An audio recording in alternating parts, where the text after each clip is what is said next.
Les vacances de février commencent après-demain pour la première zone. Donc un air de montagne aujourd'hui encore pour terminer ce journal. Aujourd'hui, un hameau de Savoie et 62 habitants très très fiers de leur patrimoine. On va au Châtelard avec Yanis Matisse et David Paturel. Comment ne pas l'apercevoir, l'admirer? Ces cloches font écho sur plusieurs kilomètres. Elles sonnent 3 fois par jour, une fois à 7 heures, une fois à 12 heures et une fois à 19 heures. C'est encore une tradition qui reste au village.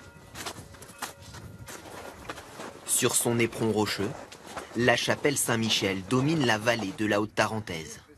Yvonne, Émilien et Gilles nous accompagnent.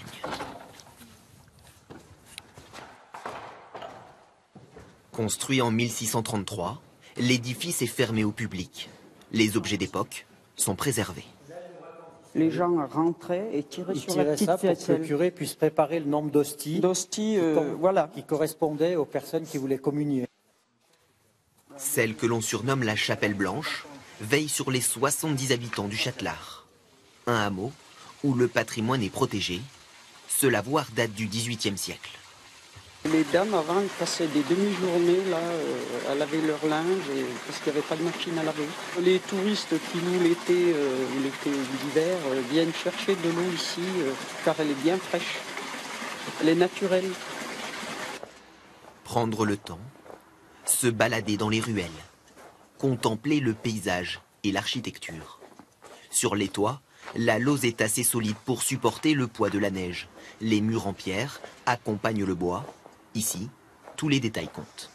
C'est des peintures qui sont donc sur les nez de poutre. C'est la tradition des chalets de montagne qui se fait avec l'année de la construction, les initiales des propriétaires.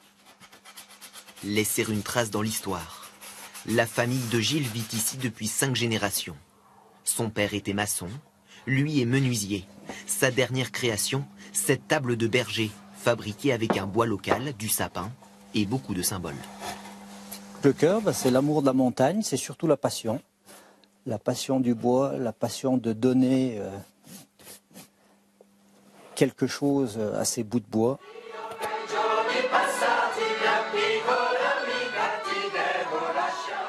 Pour d'autres habitants du village, la journée s'achève en chantant, en français et aussi en italien, hommage à leurs parents agriculteurs. Moi, quand j'avais 12-13 ans, j'ai connu toutes les maisons de la commune, habitées et avec des bêtes à l'intérieur. Ce patrimoine, cette voix, celle des alpages, continue ainsi de résonner dans toute la vallée de la Haute-Tarentaise.